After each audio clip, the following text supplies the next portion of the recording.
So they don't feel that distraction. But we as fans, we're tired of Taylor Swift. Now, LeBron or Bronny is Taylor Swift in this scenario, except Taylor Swift is actually on the team with a guaranteed contract and a no trade clause and a rule that even when he go play with the G League team, he not even traveling on the road with y'all. He's forbidden from going on the road. My son works. No. I want him punished. Take him and bathe him thoroughly. Right? That's what it is. King Joffrey Joe and freaking Hakeem. Bathe him thoroughly. You know what I mean? Rose petals. Everywhere he go, rose petals. That's what it is. And he ain't earned none of this. That's annoying. That's a distraction.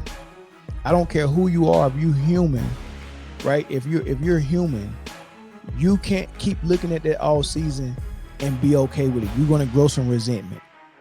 Right? Who knows what's going on behind closed doors and locker room behind practices or whatever?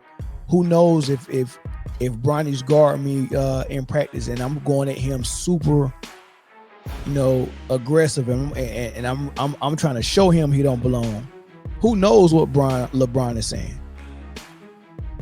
Or you don't even want to go at him like that super aggressive because you never know when LeBron be like, man, yeah, trade him. This dude is diabolical. I wonder if Bronny James got a secret no trade clause in his contract. Imagine, because the contract was guaranteed. We never think he was going to get a guaranteed contract. So I wouldn't be surprised if he got a no trade clause. If he don't, just LeBron's voice is probably the no trade clause. You're not trading my son. So he really not. Winning is not the number one priority for him, man. Because I guarantee if they told him, look, I can get you bringing Brandon Ingram, but we got to put Bronny in the trade. They want Bronny. What you think LeBron gonna say? Nah, give him somebody else. You ain't trading my son.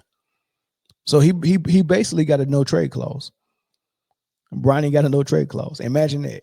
And that's something I want to get to about the favoritism and the cancer that's in the locker room, right? You can't build team chemistry. You can't build team trust the way they're doing it, because you're going to create a lot of resentment, right? These players, they really want to play for the Lakers and really want to win and want to get in the playoffs and do well. They don't want distractions, and they don't want to see. Favoritism is a killer, man. You don't understand. Like, just imagine being D'Angelo Russell or somebody like that, or Vanderbilt or whoever, Gabe Vincent, and you looking at the Lakers like they're a serious organization and we're trying to be a contender. We want our respect and all that stuff, right? And the talk of the whole summer was drafting Bronny. And you looking like, man, I get it, LeBron, you want to make history, but I'm looking like, man, this kid not ready, man. Why are we playing these games? Y'all go really train this rookie on my watch. Why are we playing these games, man? And then they tell you something like, look, man, it's just for photo op. We get them in here, we'll do it one game photo op, and then all the noise will die down. We'll send them down to the G League. And that was like, all right, if it's just gonna be one game, I can get through it. All right, cool. And then so after that one game, then we back to business and we, yeah. I'm just get him in, drafted.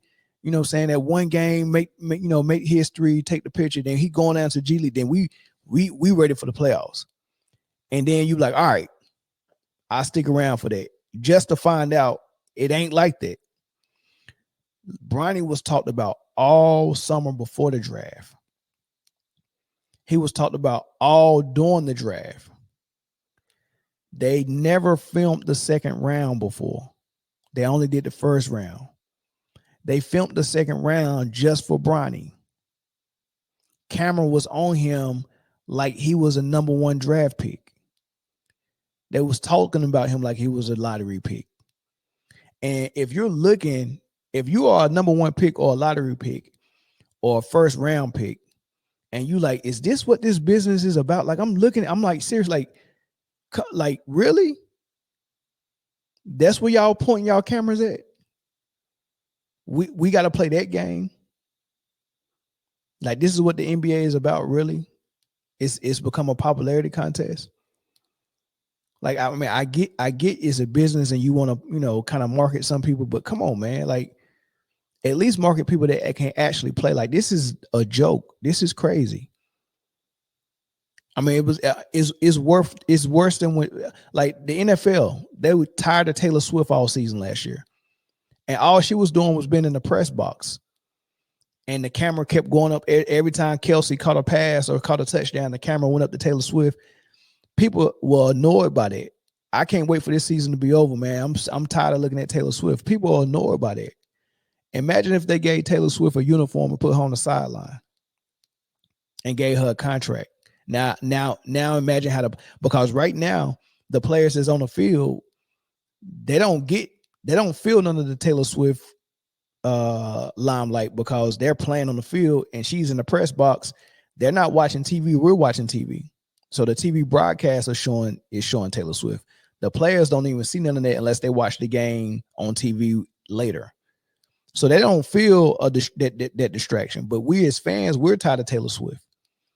Now, LeBron or Bronny is Taylor Swift in this scenario, except Taylor Swift is actually on the team with a guaranteed contract and a no trade clause and a rule that even when he go play with the G League team, he not even traveling on the road with y'all.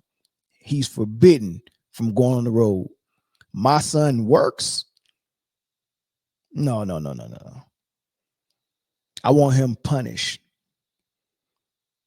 Take him and bathe him thoroughly. Right? That's what it is. King Joffrey Joe and freaking Hakeem. Bathe him thoroughly.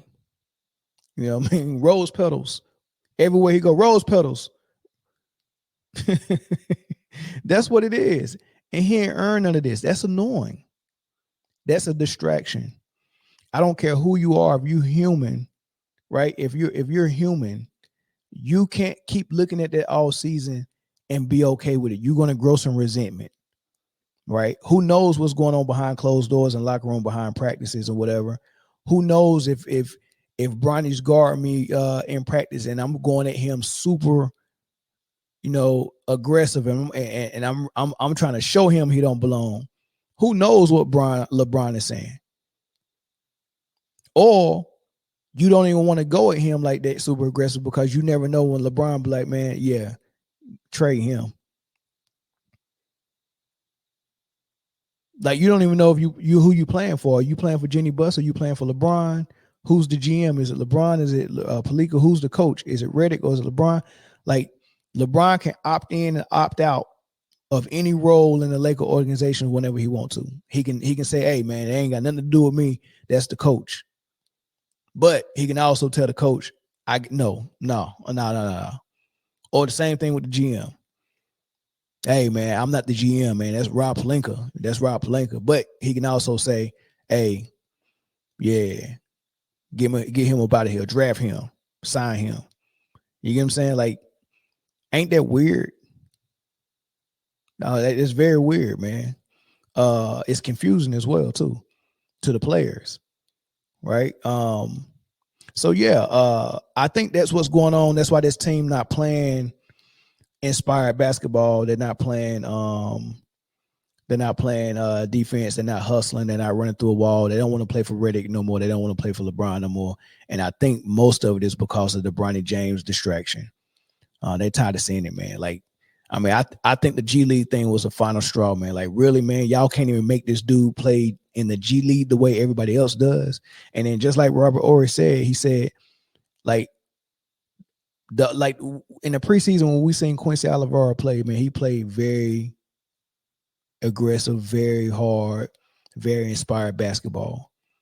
He was like, Robert Horry said he didn't see none of that on the entire Laker team last night against Miami. They need to call up Quincy and see if he can give them a spark. But guess what? They're not going to call Quincy. They keep calling up LeBron. They keep calling up LeBron Jr., Bronny. They done called him up 5-6 times. right? They keep calling him up, and they purposely won't call Quincy up, because if Quincy come up here and play too well, it's going to make them look bad. Every time Quincy played well, it made the Lakers look bad. And if you didn't really want him, you shouldn't have signed him. You should let him go sign to another team. He played well enough.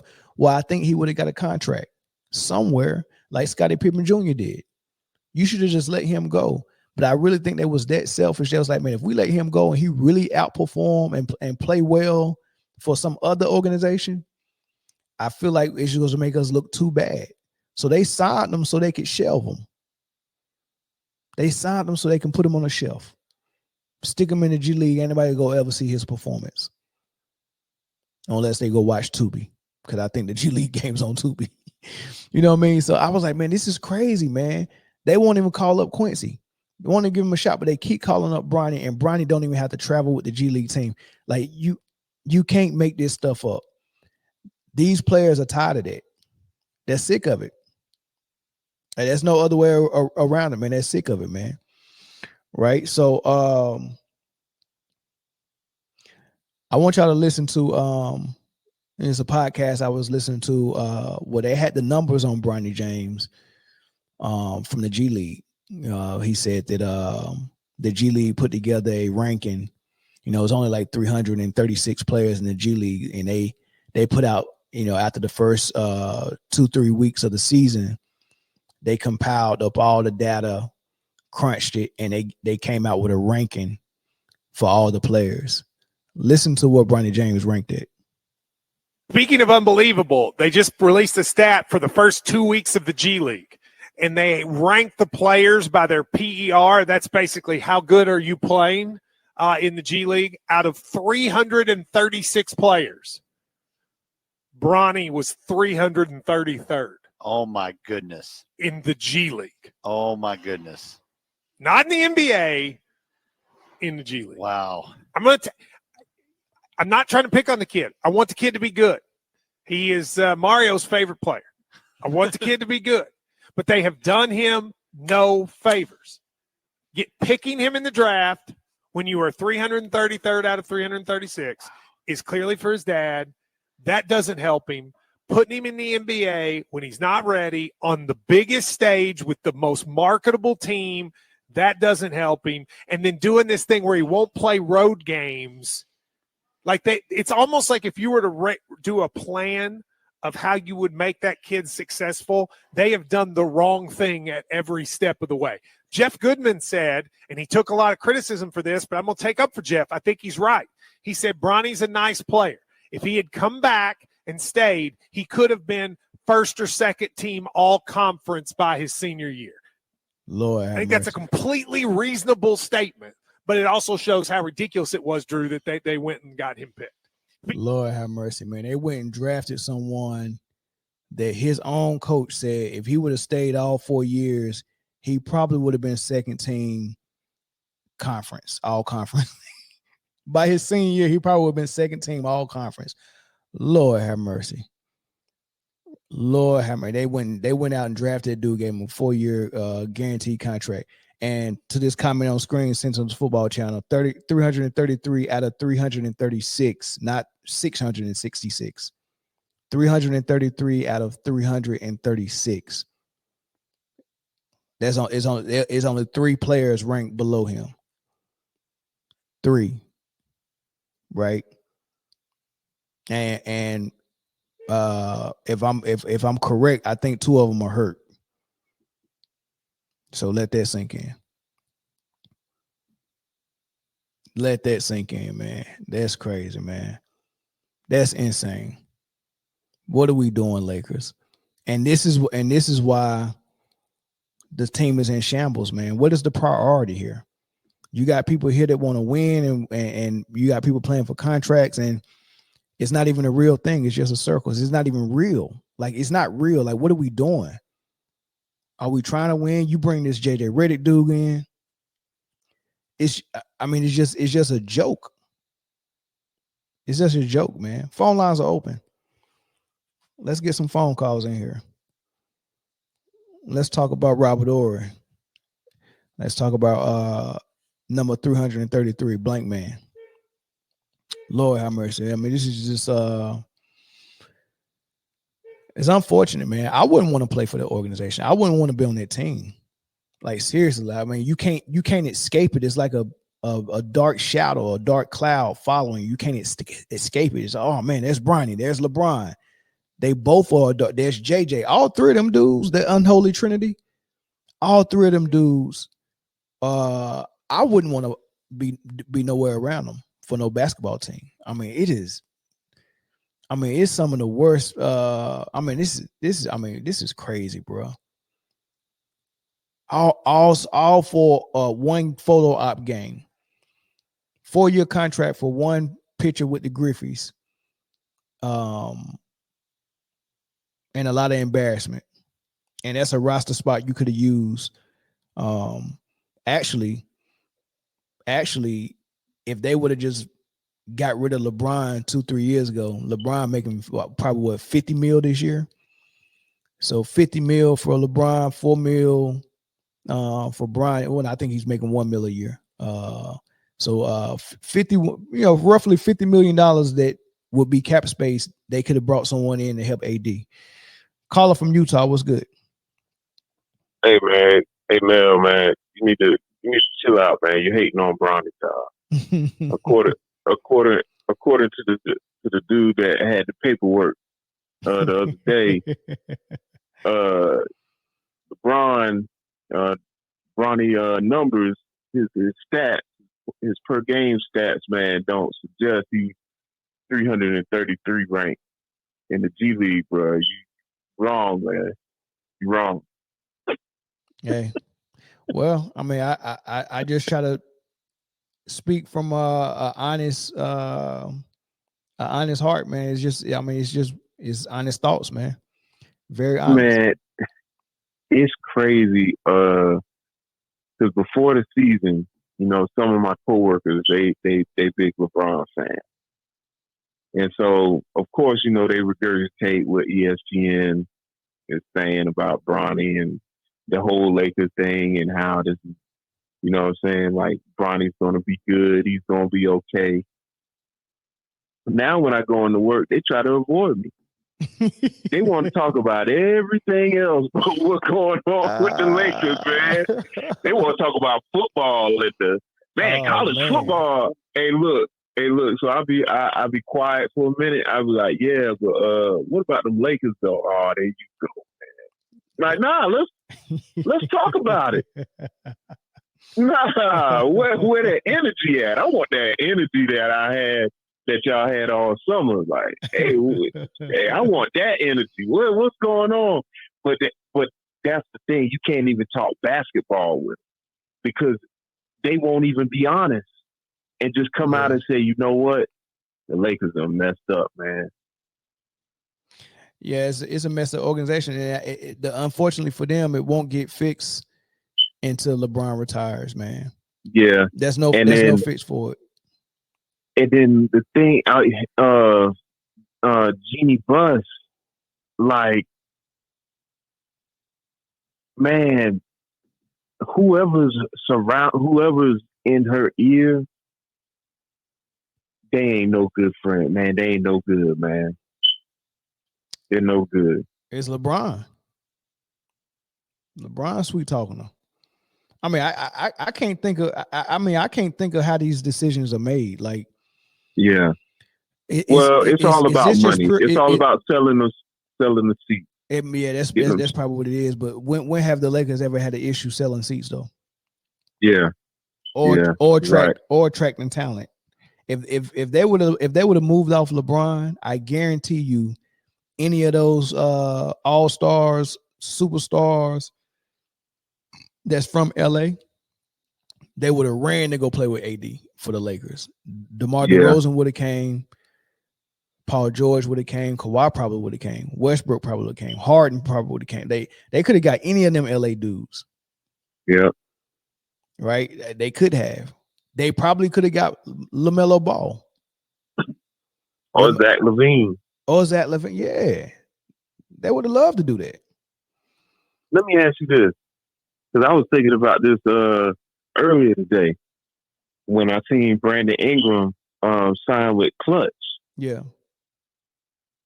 I'm thinking, I'm like, man, I know we see what's going on, and we ain't even like, we on the outside, but we kind of peep what's going on with, playing with LeBron, like how Correct. when you play with LeBron, boy, you that's almost like the end of your career if you're not a top tier player like AD.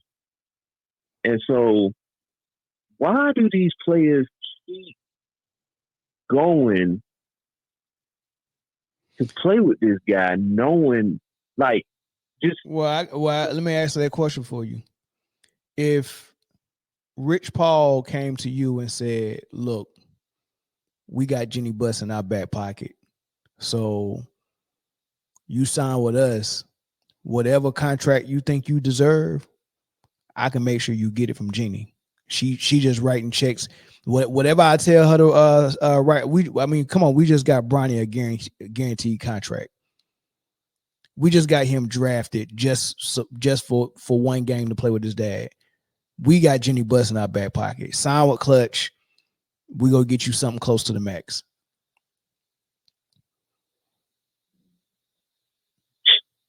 give me the pen. Hey, that's how it'll be too. It'll be silence for like 3 seconds. Like, hey, you know what? That's all it is. That's all it is, man. That's all it is. Because I'm like, man. I'm looking at BI and I'm like, dog, they did you dirty, bro. They did you dirty. Like, but that's what I was like, man, that money, yeah. And you know what? I can't sit here in front, man. You're right. That money talks. Money do talk.